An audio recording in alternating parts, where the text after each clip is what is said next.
Hi guys, দেখো এই জানলায় ডিজাইনটা করা হয়েছে। তো আমাদের যে ডিটেকশন মাস্টার, সেটা আমাদের দেখো জার্মান ভাই। আমার এই ডিজাইনের কাজের সমস্ত যে প্ল্যান দেয়, ডিজাইন করার জন্য যে প্ল্যানগুলো সব কিন্তু আমাদের এই ভাইয়ের। এ হয়েছে আমাদের ডিজাইন মাস্টার। কিন্তু ডিজাইন করি আমি, কিন্তু করলে তো হবে না। কোন ডিজাইনটা কেমন সাজালে ভালো লাগবে সেটার মাস্টার প্ল্যান হচ্ছে এটা।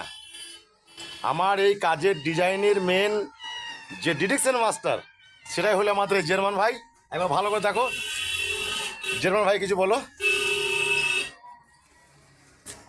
দেখো যদি ভালো লাগে কমেন্ট করবেন, আর যদি আমাদের জানলার ডিজাইন, ভালো লাগলে এটা পুরো জার্মান ভাইয়ের ডিরেকশনে হয়েছে। তো যদি এই কাজ যদি তোমাদের ভালো লাগে, অবশ্যই একটু লাইক কমেন্ট শেয়ার করে দিও, আর একটু চাপস টাপস মেরে একটু চাগিয়ে দিও।